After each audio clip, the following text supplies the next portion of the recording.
Well, hey guys, Marine Science. Hope you're doing well when you watch this.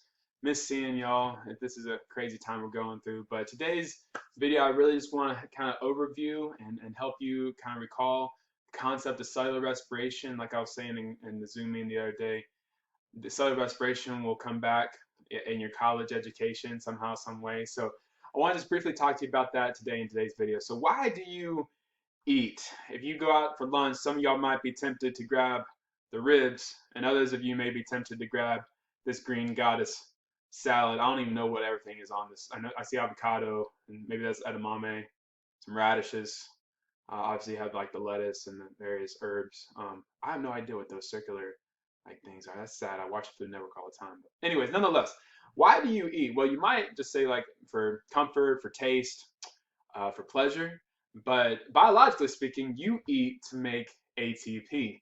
That is the reason that you eat. And so that process of extracting energy in the presence of oxygen from molecules that you've ingested is called cellular respiration. Cellular respiration has three parts: glycolysis, the Krebs cycle, or the citric acid cycle, and the electron transport chain. So I'm just going to kind of highlight the main concepts of each of those today in the video. So glycolysis is the first stage of cellular respiration. During glycolysis, lysis means breaks down, glyco means sugar.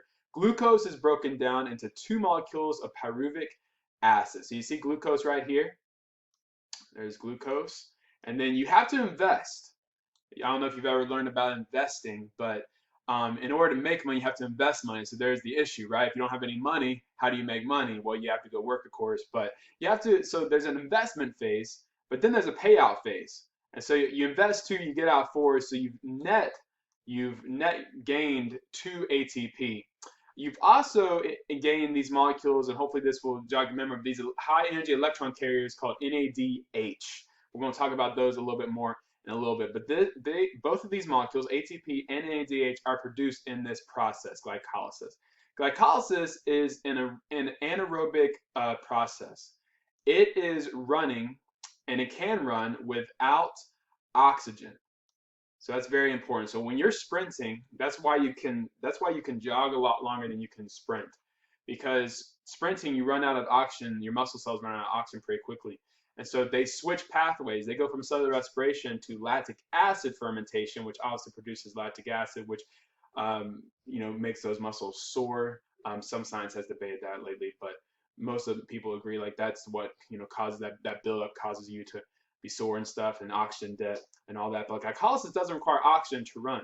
So this is what it technically looks like. You don't have to know this, but I just kind of want you to see that there's like 10, I believe, steps in glycolysis. So it's not just some simple reaction. There's enzymes for every single one of these steps, and there's intermediates and products and reactants.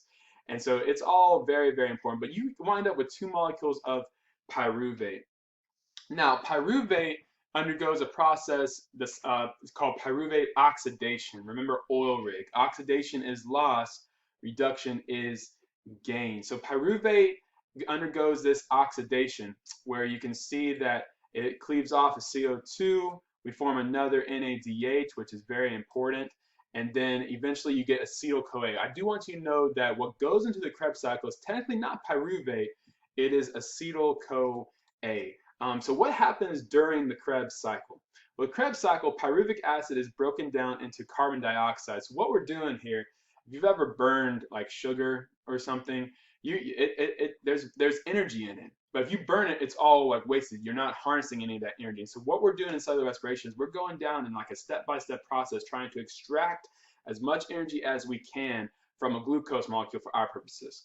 And so that's what happens in the Krebs cycle. So I'm just going to show you a picture. This is actually what it looks like. The chemistry of it. You of course do not need to know it, but I do want you to see the complexity of it in case some of y'all want to go into the science realm in college. But for our purposes, this picture right here will do just fine. So the C stands for carbon atom. So you can see that 6 carbons, and every time we're cleaving off CO2, right? That's why you breathe out CO2. Breathe in oxygen, you breathe out CO2 because your cells undergo cellular respiration to make ATP for you to live. So acetyl-CoA, you have all these molecules here, but the key right here for our purposes is that we're making NADH, and then this is GTP. Technically, we can consider this ATP, just a high energy compound. FADH2, which is another high energy electron carrier, and NADH. Okay, and so this is very important for us to understand that we need these molecules right here to help us make a lot of ATP in the electron transport chain. So again, citric acid cycle, or also called the Krebs cycle. Acetyl-CoA goes in, and what we're doing is we're cleaving off CO2s and we're extracting energy as much as we can from this process. So NADH and FADH2s, where do they go? Well, they go to a place called the electron transport chain. If you remember biology back in 9th grade or 10th grade, whenever you took it, we did organelles, right? And the mitochondria is, and everybody probably knows this one, the powerhouse of the cell. But why is it considered the powerhouse of the cell? It's because that is where the majority, like most of the ATP is made in your cells. And so the electron transport chain is inside the mitochondria. And so the electron transport chain uses the high energy electrons from glycolysis and Krebs to convert ADP to ATP. So again, we're in order to make a molecule that has more stored energy in its bonds, ATP, triphosphate, 3 phosphates instead of 2, you have to input energy. Well, where is this energy coming from? Well, it's coming from these molecules NADH and FADH2. And so this is a picture right here. You might pause this and I just wanted to give you 2 pictures, but I want to show you this picture. This picture is a little bit better. And so where are we at? We're in the mitochondrion of a cell, okay? And so what we're seeing here is, here's the cytoplasm. So this is, the not just water, the salts and various proteins and stuff outside of it's like the squishy kind of, fluid in a cell, okay, cytoplasm. And so here's the outer mitochondrial membrane and inner mitochondrial membrane, outer and inner. So where exactly are we? Well, we're inside the inner mitochondrial membrane. And all these colorful shapes here are proteins. You do not have to know their names, although they do all have names. But this is like a conveyor belt. And so if you've ever seen a factory, or there's that famous I Love Lucy scene where I think they have the chocolates or something, and the conveyor belt goes crazy. But if you've ever seen a factory conveyor belt, you have to have something. If something happens along the conveyor belt that is not correct, it could break the conveyor belt. Things could start piling up and the machine could break down. So this is kind of like a conveyor belt. This is a very complicated machine. And again, machines, just a quick, thought for you to think about, but do machines evolve, or are machines designed? And so, just it's very interesting to kind of read about the evolution of this and the problems maybe believing that or not. But you can have NADH. All right, so NADH and FADH2. So what happens here? Well, these electrons have a lot of energy within them. And so what they do is that they donate these electrons, and these proteins right here use that high energy to pump hydrogen ions across this membrane. What we're setting up here is we're setting up a hydrogen ion dam. We're setting up a lot of hydrogens on the one side of a membrane, not many on the other side. And that's called a concentration gradient. And so we're setting up all these hydrogen ions outside the inner mitochondrial membrane. And so you can see FADH2 does the same thing. We're using all this energy right here, and eventually that electron has to go somewhere. If that electron has nowhere to go, that's an issue. And so what happens is oxygen, along with hydrogen ions inside the mitochondrial combines with those electrons to form water. So if oxygen's not around, so if you stop breathing, this is why you survive weeks without food, days without water, but only minutes without oxygen. Why? Because if oxygen's not around, this system shuts down and your body stops making ATP. And I can't even guess a number of molecules of ATP. I'm sure someone's tried to estimate that, but it's in I don't even know the words, but well above billion, trillions, it's way up there. But you need that to survive. And without oxygen, this conveyor belt breaks down. And so what happens is all those hydrogen ions flow through one of the most important enzymes in the realm of biology, ATP synthase. And it's literally like a motor. And so what happens is this hydrogen ion goes in and kind of turns a couple of subunits.